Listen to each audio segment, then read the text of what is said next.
From the studios of the Pemberton Township Board of Education's Channel 14, it's time to find out what's cooking. Here now is the head of the Food Services Department at Pemberton Township High School and your host, Tim Paroli. Hello again. Welcome to What's Cooking. I'm Tim Paroli, and today we're going to show you how to make one of my favorites, a veal parmesan. I have found a lot of people are afraid of veal. We'll buy it in a restaurant, we'll order it out when it's on the menu, and a lot of us enjoy it. And yet, when I ask how many people try it at home, we're afraid, because when we see veal in the package at the store, and it looks something like this, we're not sure what to do with it. Or when we have done something with it, it has been tough. Gee, it's not as thin, it's not as tasty, it wasn't as good as when I had it out. Well, today we're going to help you with that. We're going to show you how you can transform that veal into something you're going to really enjoy. Veal Parmesan is kind of it's a favorite in America because we can use from the veal, we use the leg of veal and sometimes parts of the shoulder that I have today. And we cut them into cutlets. And a cutlet is nothing more than a large medallion. Now, what's a medallion? That's a small circular flattened piece of boneless meat. This is a little larger into a cutlet. And commercially, they're dropped into cube machines and tenderized. It makes them an even thickness, cuts up the sinews, and makes them very tender. And then they're breaded through a standard breading procedure and deep fried. Wow, we're going to show you that today. All we need is a piece of veal. Now, this veal, as you can see, is about 1/2 inch thick. And we know that when we have a veal cutlet, it's a lot more thin and tender. So what we're going to do when you look at a piece of veal, it should have a uniform light color. Some veal, if it's been grass-fed, can have a reddish color to it. But most of the time, it's going to have a light color to it. And all you want to remember is that we want to remove the bones and we want to remove any of the fats and tendons from that. So I'm going to tip this so you can see it. Right here is a bone. Right down here is another little piece of bone that's connected on the other side here, all right? And then I want to remove these little pieces of fat and any of these blue sinews in here, I want to get rid of those because they are what make the veal tough. So we have a boning knife today, which is a long, thin, sharp knife, and we're going to remove all of those connective pieces and the bone. So what we do is we pull the connective tissue towards us and put our knife away from us on the board, and we just pull that along. You've seen us use this kind of a technique when we scale a fish, and that will take off just that piece of tissue there. And it's very strong, very stretchy, and that's why it's tough to have. It makes the veal very tough. When you cook that, that shrinks and gets very, very tough. Because, as I told you at the top of the program, we're going to take this veal and fry it. So that means we're going to cook it very quickly. So we have a nice chunk of veal there, and we're going to take the rest of this bone out. So I'm going to put the bone facing me so I can hang on to that bone, and I'm going to cut away from myself and down. So if there's any slip, it's not going to be an oops. I can always use that little chunk of veal in the cutlet. So there's the other veal bone there. Take a look at that, and that's another nice sized little piece. Now this one here has that piece of blue in it, and I want to cut that out. So what I'm going to do is just cut on one side of that, leaving it connected, and now I'm going to cut against it on the other side, right down against the board you're going to push, and we're going to separate that. And you can see that's even giving the sharp knife a tough time. That's a very, very tough piece of tendon there. So we have that big piece out of the way. Now that looks pretty good. And then we're going to take the other half and we're going to do the same thing, removing any of this outside connective tissue by pulling on it between the knife and the board. And then we have the bone here, and we're going to just cut against the bone and follow that little piece of bone all the way out and remove it. Now we've got that removed. All I've got left here is the meat. We're going to inspect that to see if there is any tendon in there that we want to remove. Out here on the end is a piece with a large amount of fat right down the side. So we're going to cut that off. I know you're saying, gee, all this work for veal. Well, that's the other reason. There we go. We've got that separated. And now we have our veal ready to be put into cutlets. This one I'm going to cut, but I'm not going to cut this large section yet. Now, instead of dropping this into a commercial cuber, what I'm going to do is hit these with a small hammer, a meat tenderizer. And what I want to do when you're going to tenderize a piece of meat, we're going to hit this in the center and begin moving the mallet around the outside edge of the meat. And what that's going to do is it's going to flatten that piece of meat out, and it's going to flatten it out nice and even. So we're going to go right ahead. And if you have a mallet, they usually have two sides. One is a large size, one's cut a lot smaller. Sometimes there's four sides. Use the smallest side that you have for cutting and pounding. The bigger one will just cube it really, really tough, and we don't want that. We want that cut nice and small so it really tenderizes it. So we start in the middle, and don't try to do it all in one hit.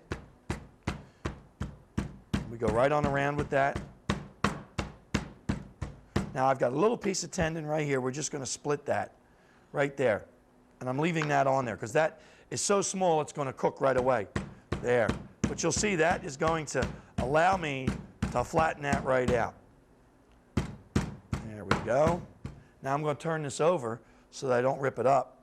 And we're going to start in the middle and pull. As I hit, I'm pulling just slightly to bring that out. And around. And I'll go around one more time. Down on that piece there. There.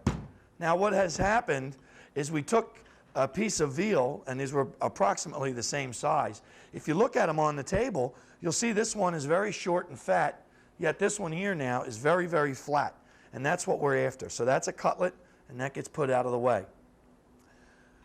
By hitting the pieces of meat, we do a couple of things to it. First of all, there's enzymes in the meat that when we break them up, it releases them throughout the muscle and allows them to begin to work on tenderizing that meat. The other thing that we do, the physical action, is going to actually break down the cells and the tendons in it, and it's going to let those muscle fibers flatten right out. So we have two actions going at the same time here that are going to make this more tender. So we hit that one, and you'll feel on the differences of the meat that certain areas might be more resistant than other areas. So you just hit them a little harder or a little bit longer. And you'll see that they'll begin to break down and they'll flatten right down just like that. There. So that's our second cutlet. Now, if I was not going to make cutlets out of the rest of this veal, if you wanted to keep this for stewing or anything like that, I still recommend patting it down and making it more tender. Because if we take this and pat this down, and then I want to cube this later on, it will pull back into a cube shape. Although it will be much more tender than it would be if we didn't do this to it at all. So we can get all of our veal ready all at one time. And then we can use it for whatever we want. So when you buy that little packet of veal, make sure you have a tenderizer and get it all ready to go all at one time. There. Now our cutlets are all done, and I'm going to just put them aside. And what I want to show you is something, if you've been a viewer of this program before, we've shown you a standard breading setup, and we're going to do that for you again today. The reason we do it is because so many of the foods we prepare commercially are breaded, and they're not always deep fried. However, this kind of a breading that we're going to show you today will hold up well under deep frying. It'll hold up well. We're going to saute it today. You can also use this breading and bake these items. So any kind of a meat or cutlet that you want to bread, this is the way to go. Step one that you're going to need is flour. So I have them in a shallow pan. And unless you really like to clean up, you can't beat these flat little pie pans. These, I can do a lot of cutlets, or I can cut these into little nuggets and make veal nuggets and run them right through the breader here, and I won't have a problem with it. I want to talk to you about these crumbs. If you take a look at these crumbs, you'll say to yourself, gee, they look bigger than the ones I have at home, and they may be. If you have a food processor or a blender freeze some bread and drop it in there. Old bread, throw it in the freezer, and you will get these nice, big, fluffy breadcrumbs. And commercially, they're called a green crumb. Green meaning that they're very fresh. And they're going to give you a nice texture on the outside of your breaded item. They're also sometimes used, Oriental style foods use a fresh breadcrumb. So we've got a couple of eggs, and we're going to beat them up. And then to the beaten eggs, I'm going to add a little bit of milk. And that is our egg wash. So if you're going to remember what we're showing you, we're going to go through the flour first, then we're going to pass our food product next into some beaten eggs and milk, and that's called an egg wash. And then it's going to go into the breadcrumbs. And we will have our items ready to do whatever we want with.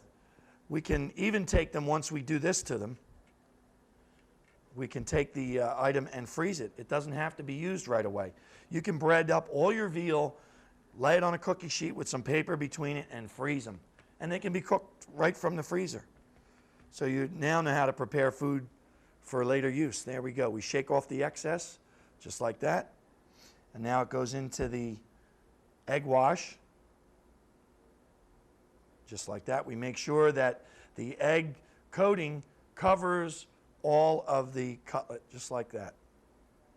And then we take that and it goes right into the breadcrumbs. And we press those breadcrumbs right on there. If you're going to be doing quite a few of these, you want to practice keeping one hand wet and one hand dry. Otherwise, you'll look like you're wearing boxing gloves while you're working and you can't pick up a thing after a few minutes. You'll have more breading on your hands than you do on anything else. So we've got our cutlets all ready. And that is all that we have to do to prepare them. And you can see, when I put this on the board here, we've got a very nice breaded veal cutlet. So we're going to bread the rest of these, because it's always best with a breaded item if you can bread it and wait a few minutes before you fry it. So we're going to bread them, and they're going to rest a couple of minutes while we get set to show you when we return from our little break. We're going to show you how to make a nice sauce, a very quick tomato sauce that's going to go over top of our veal, and we're going to turn these into a veal parmesan. So remember, when we bread these, it's flour, egg wash, and breadcrumbs. And I'm going to continue this till you come back.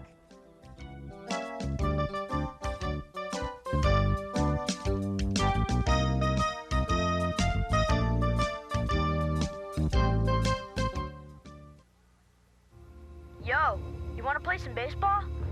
No, thanks. I'm gonna chill. Dude, want to do some rock and roll tonight? Nah, I'm just gonna hang.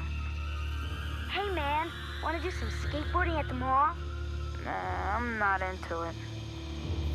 You thought smoking pot would take you places you'd never been. So how come you're going nowhere?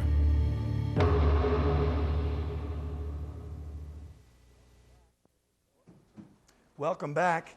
What we're going to do now is take a saute pan that I've warmed up, put a little oil in there, and we're going to saute off our veal. Now, all I'm going to do is let this pan come up to temperature, and we're going to put our cutlets in there. That's not so interesting. What should be of interest to you is we are going to be able to prepare a sauce very quickly, a tomato sauce. What you need is some tomato paste. Now remember, tomato paste will take on a large amount of liquid, and I'll set that right back there. So we're going to put a little bit of tomato paste into that, and then we're going to season that with, I have approximately 2 small cans of paste in there. So we're going to put about a teaspoon of garlic powder, a teaspoon and a half of salt, maybe a teaspoon of black pepper, and then we're going to put in there a tablespoon, rounded up nice, of basil, and a flat tablespoon of oregano. Then I'm going to put in some oil. Then I'm going to put in a teaspoon of chicken base, and I'm going to put in a teaspoon of beef base. Then I'm going to put into there a little bit of grated cheese. Now, if you take a look, what I've got in there is everything but the liquid that we need for that. And I'm going to put that on our fire, and I'm going to begin to warm that up, and I'm going to begin to add water to that. Now, before I add my water to that, I've got a saute pan here that's ready to go. I know a saute pan is ready because what I can see is the oil, and if you take a look, what you can do if you're not sure at home is just pick a little bit of the breading off of your item and drop it in there. And if it bubbles up like this just did, then you're all ready. And you know that the oil is hot enough and you're going to be able to saute your items. So what you're going to do then is pick up your cutlet, and we're going to lower it into the oil and let it fall away from us. Nice and easy, just like that. All right, and we're going to put our second one in there. We've got a pair of tongs handy.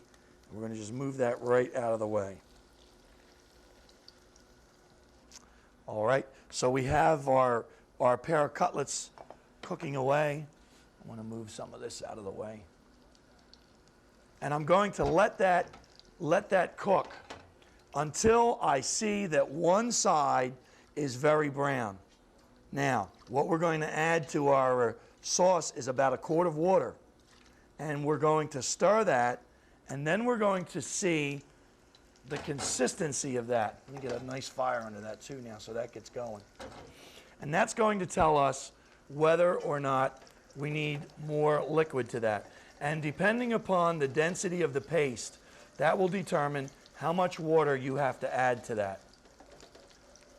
Now, the reason we can cook this so quickly is that in order to make tomato paste, we take tomatoes and they're cooked very, very slowly for a very long time. So that's going to have a real cooked tomato taste to it. Now, the texture of this sauce is going to be very smooth. And if you don't like a real smooth texture in your sauce, what you can do with that is add some diced tomatoes to that. Now, I'm going to check and see if these are ready. Yes, they are. I'm going to turn them over. Now, if you take a look, you'll see the color of those is browned up very nicely. All right, and that's what we look for, that nice, even color, and that's what those fresh breadcrumbs do for you. They give you a real nice color. They'll brown up very, very nicely. Now, I'm going to pull the sauce over here so you can see how thick that looks. Now, that sauce is very thick also, and what I want to do with that is we're going to just throw a little more water in there till I get the consistency that I want. You might look at that and say, gee, that's a real nice thick sauce, and leave it. So you adjust the consistency of the sauce by the amount of water you add to it. Because we already have all of the flavor that we want in there because we have put in the two bases, the chicken and the beef. So that's the consistency I want right there. Now, after I got our cutlets ready, what I did was I took a couple of pie pans. I'm going to reach over and grab them. And I sprayed them because I don't want my cutlet to stick to that. And I don't want to really have to continue cooking that over this fire. So now I'm going to take that, move that, turn one burner off. And we're going to take the cutlet out of the fry pan. And I'm tipping the pan so that all the oil runs one way, and I'm draining that, and that one goes right there. Same with this one. We drain them real good. The questions I usually get after doing a program, or when somebody asks, how do you make a veal cutlet? What do you do if you have a lot of them to do at once? Well, what you would do is you would just saute them all off like we just did, and you would line them up on a sprayed cookie sheet. You could do a dozen of them with no problem on a cookie sheet. And then by the time you have them all done, then you can put the sauce on them like we're doing and sprinkle them with some shredded cheese. Now just put the cheese up in the middle, because as this melts, it's going to run all over. So we put that in the middle just like that, right on top of the sauce. And that's going to seal that right in there. Give my sauce another stir here. And then we're going to just take that and put that right into the oven. And you'll see these are going in at, I think we're only at 300 degrees with this little oven, and we're going to tell you about that in a second. And what happens with this oven, we'll go to 3 1/4. This oven is a little different than an oven you have at home in that it is a convector oven. That means that it is a regular oven with a fan. And the fan takes the oven and takes the temperature and moves it completely around. So even though the temperature is the same, it will reduce our cooking time by half. So, and you can lower the temperature and the cheese is going to melt right over top. So that's what we're after. Now, I didn't taste the sauce when I put it over top of the veal because the sauce is with the veal and the cheese, and if I messed up, it's going to fix it, hopefully. But before we would put the sauce over pasta or anything else like that, we give this a stir.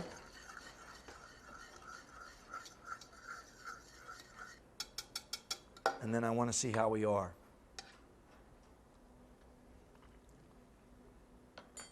Yeah, that's nice.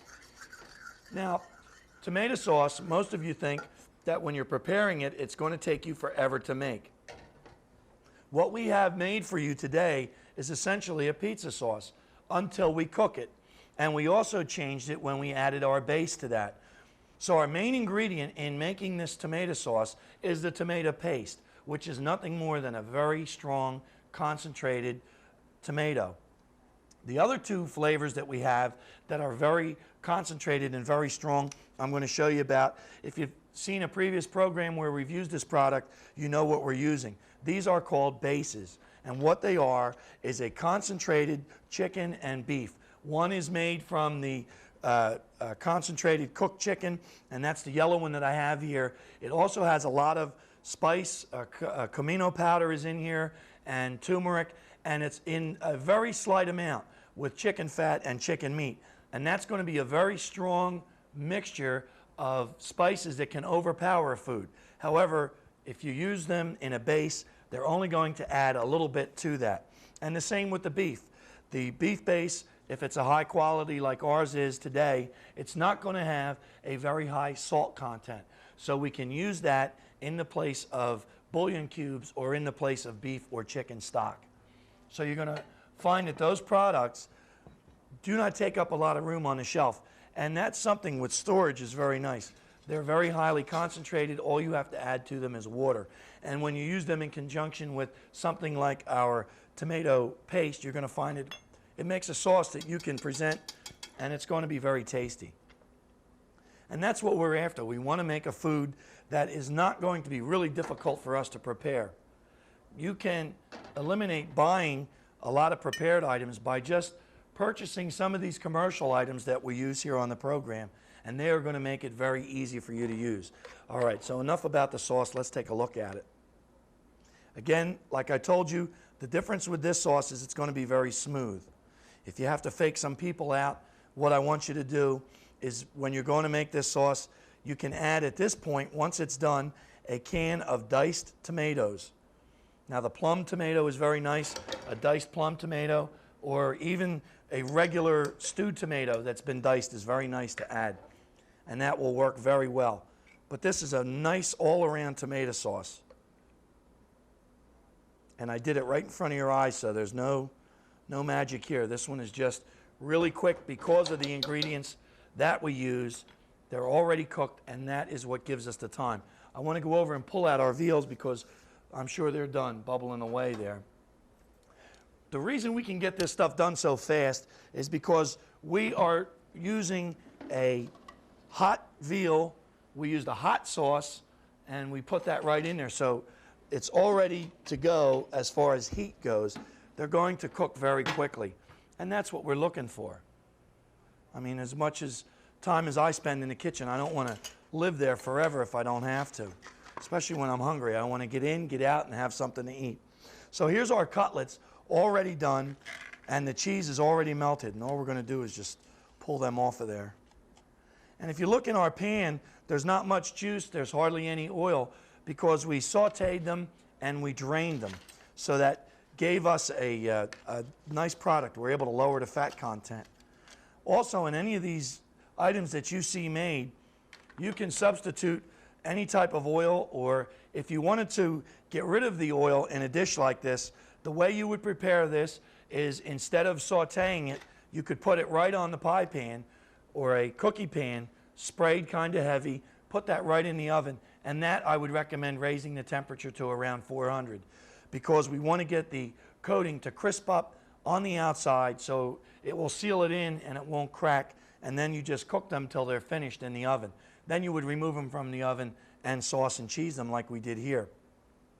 Preparing your own cutlets is very easy to do. You can set them up as I told you. This one is ready for our freezer. We would just wrap this up and put that in the freezer, and then we can cook it right from the freezer. This would go right into our saute pan frozen. And the only thing that you would remember is that when you're cooking them frozen, whether you're going to saute them or you're going to bake them off in the oven, is to add about 5 to 10 minutes cooking time. And that's really the only thing you have to worry about. So when you're using our breading procedure, remember, number 1 is flour, number 2 is our egg wash, and number 3 is our breadcrumbs. So making veal Parmesan on WhatsCookin is as easy as 1, 2, 3. Thanks for watching.